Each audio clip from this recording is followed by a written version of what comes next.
Nung nakaraan nga mga mamis, na-invite kami ni Atina sa kasal ng pamangkin ko. Ngayong araw naman mga mamis, ay na-invite naman kami sa birthday ng anak ng kaibigan ko. Hindi pala magkakaroon ng birthday party ang anak ng kaibigan ko kasi ang gusto ng anak niya ay mag-swimming. Kaya naman yung kaibigan ko ay nag-rent na lang siya ng staycation room. Alas 4 ng hapon nang check-in namin sa nirent ng kaibigan ko na staycation room or Airbnb ba ang tawag sa ganon. Dahil malapit at isang sakay lang naman mga mamis mula dito sa amin at hanggang doon sa staycation mga mami sa nirent ng kaibigan ko. Ito nga't alas 3 na ako nagsimula mag-asikaso nung gamit or mga dadalhin namin ni Atina. Hindi ko kasi agad na-asikaso to ng gabi bago ako matulog mga mamis kasi nga sobrang aga ko talaga natulog nung araw na to. Hindi ko alam, invited lang naman ako sa kasal ng pamangkin ko at wala naman akong ginawa doon kung hindi umupo, manood at kumain. Pero parang pagod na pagod ako pagkatapos ng kasal ng pamangkin ko kaya 2 araw talaga sige ang tulog ko. Exam nga nila Atina nung araw na to mga mamis pero buti na lang mga bandang hapon nga yung alis namin kasi yung exam nila Atina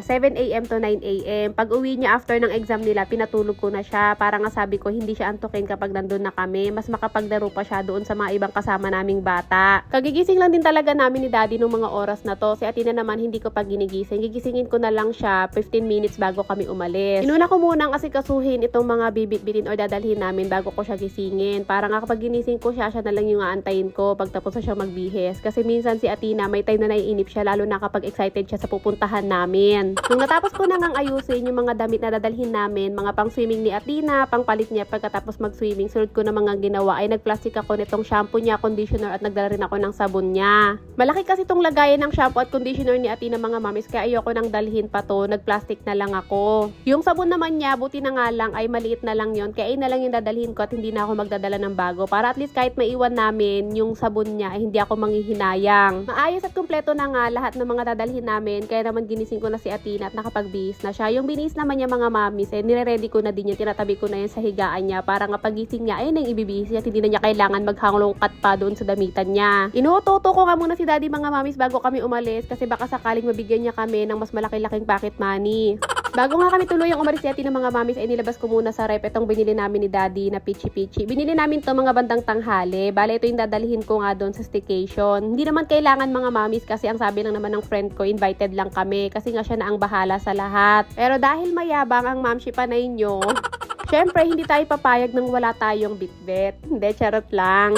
Ito na lang talaga kasi napili ko mga mamis na dadalhin ko pichi-pichi kasi nga sabi ko ito na lang yung pinakaregalo ko nga doon sa anak ng kaibigan ko para madagdagan na lang din yung pagkain namin. Total naman, pare-parehas or kami-kami lang din naman ang kakain itong dala ko. Fast forward nga tayo mga mamis at nandito na nga kami ni Atina sa pag-staycationan namin. Dito pala to sa Tris Residence. Isang sakay lang to mula doon sa amin. Nag-jeep lang kami ni Atina pero ang gusto talaga sana ni Daddy mag-grab kami. Pero ako kasi mga mamis hindi talaga ako mag-grab lang. Hinayangin kasi talaga ako sa pera. Kung kaya naman mag-jeep, mag-jeep lang talaga. Pero depende naman sa sitwasyon mga mamis. Kung kinakailangan talagang mag-grab, mag-grab naman kami. Pero ito kasi mga mamis, isang sakay lang talaga to. Sobrang lapit lang nito sa amin. Isipin nyo sa jeep, magbabayad lang ako ng 30 pesos. Dalawa na kami ni Atina. Kapag nag-grab kami, 200 plus. O diba sayang yung pera? Pirahin ko na lang. Pero kung marami naman talaga kaming bitbit ni Atina mga mami, syempre isipin ko talaga na mag-grab na lang kami kasi ayoko din mahirapan sa bitbitin. Pero ito kasi isang tote bag lang naman or eco bag tapos yung pichi-pichi lang yung bitbit namin. Dami ko nga na namang daldal mga mamis pero nandito na kami sa loob at nakapasok na kami sa pag-staycationan namin. Bali meron pala tong 2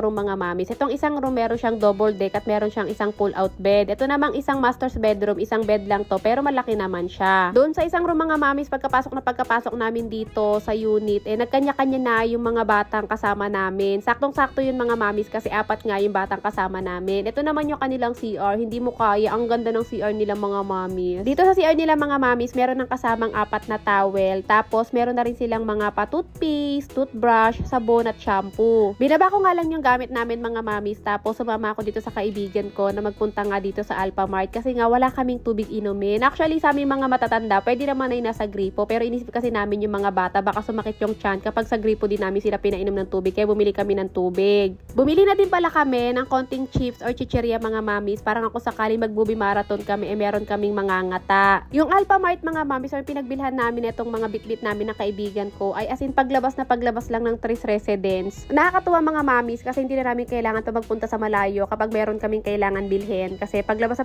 lang entrance, andoon na yung Alphamart. Bale, ang naging problema lang talaga namin mga mamis ay medyo malayo yung tower namin doon sa entrance ng Tris Residence. Actually, hindi naman talaga sobrang layo. Pero sa mga gaya namin ng kaibigan ko na yung isa tamad maglakad, yung isa naman na gaya ko may kapansanan, malayo talaga siya at masakit sa paa. Ayun lang naman yung binili namin sa labas kung ano yung wala pa kami dito sa unit. Kasi itong kaibigan ko naman, marami na siyang dalang pagkain na mga luto na at lulutuin pa lang kinabukasan. So kanina mga mamis, nung nasa labas nga kami ng kaibigan ko, ito naman dalawang kaibigan ko pa, ay nagluluto na sila ng uulamin namin. Meron naman na talagang dalang spaghetti at chicken na luto na, pero nagluto pa sila ng pagkain namin na merong sabaw. Tapos yung isa naman nagsaing, yung isa ay nagluto ng ulam. Ang lamig pa kasi ng panahon ngayon mga mamis, kaya nagkasundo-sundo talaga kami na masarap talaga na meron kaming higupin na sabaw. Lalo na nga dito sa unit na to mga mamis, sobrang lamig ng mga aircon nila dito, para kaming nasa loob ng freezer. So kanina habang busy yung dalawa kong kaibigan sa kusina, kami ng kaibigan kong isa nag-aasikaso na nga o hinahanda na namin yung mga pagkain dito sa lamesa. Siyempre mga mamis, hindi naman pwedeng basta-basta agad kami kumain. Kailangan na picturean muna namin yung birthday girl. Bale, ito pala si Sabana mga mamis, ang ating birthday girl. So ginawa namin yung trend sa TikTok pero tinanggal ko na yung music kasi baka makapiright ako. Ang araw na to mga mami, si Sabana ay nagdiriwang siya ng kanyang 9th birthday. Actually, tapos na talaga yung birthday niya 2 days bago to. Pero ngayon nga lang nag-celebrate kasi nga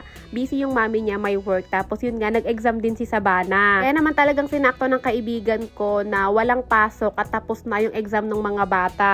Natapos na nga namin picture ng birthday girl mga mami. Syempre, kumain na kami. At after namin kumain, nag-video okay lang kami habang kami ay nagkukwentuhan. Pero dahil mga oras na to mga mamis, maingay yung video okay. Ako pa naman yung kumakanta, nasita kami. Kaya tinigil na namin yung pag-video okay. Grabe, napaka-OA nila. Ayaw nila sa boses ko. Pero hindi mga mamis, naintindihan naman namin yon kasi gabi na din naman na talaga yon. Syempre, hindi lang naman kami yung tao dito sa tower or sa building na to. Kaya nag-movie marathon na lang kami. So fast forward nga tayo mga mamis, kinabukasan na ito at hindi ko na talaga sinama sa vlog ko yung mga nangyari pa sa amin ng mga buong magdamag. Kasi nga mga mamis, sobrang saya at talagang ang daming nangyari nun. Kung ano-ano na lang talagang kalokohan ang pinagagawa ng mga kaibigan ko. Hindi ko na sinama dito sa vlog ko na to mga mamis, yung mga katatawanan na pinagagawa namin mga kaibigan ko sa buong magdamag. Kasi nga baka mahiya sila. Doon ko lang yon ima-my day sa personal account ko kasi puro mga kaibigan lang din namin makakapanood. At dahil tulog pa nga yung mga kasama ko mga mamis, pero gising na yung mga bata, ako na nga ang nagluto or nag-asikaso na magiging almusal ng mga bata. Kasi nga itong mga bata na to mga mamis, pinangakuan kasi namin to ng gabi na kapag nagising silang na maaga, makakapag-swimming na agad sila. Sobrang excited na nga ng mga bata na yan na mag-swimming mga mamis doon sa baba. Pero ang sabi ko sa kanila, nagbilin sa akin yung mga mami nila na kapag gising nila, hindi sila pwedeng mag-swimming agad hanggat hindi sila kumakain o hanggat hindi nila naubos yung mga pagkain nila. Kaya naman na yan, ang pagkaluto ko, dali-dali na nga silang nagsandok ng mga kanya-kanya nilang pagkain at nagmamadali at sobrang excited na din kasi talaga silang mag-swimming. Ito nga, natapos na sila agad kumain mga mamis at nagbihis na nga sila ng pang-swimming at baba na rin kami dito sa pool area. Itong pool area mga mamis, isang building lang ang pagitan nito sa building na kung saan kami nag-i-stay. May bayad pala itong swimming pool mga mamis, hindi ko lang alam, nakalimutan ko tanong sa kaibigan ko kung 100 or 150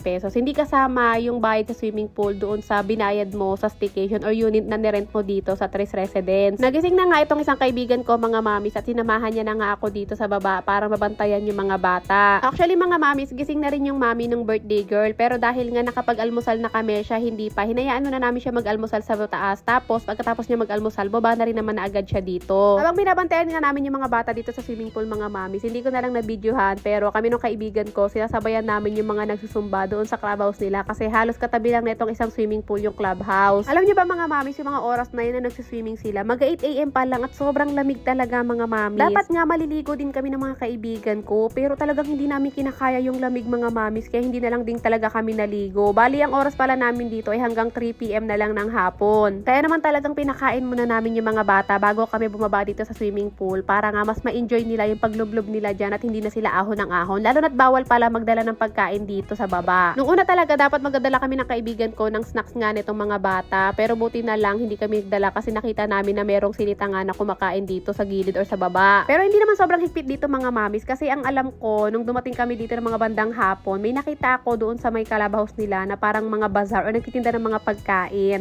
Bawal lang talaga siguro dito banda sa pool. Mga bandang 1 PM mga mamis, pinaahon ko na nga yung mga bata kasi kakain pa kami at mag-aasikaso pa kami ng mga gamit namin dahil 3 PM nga ang check-out namin.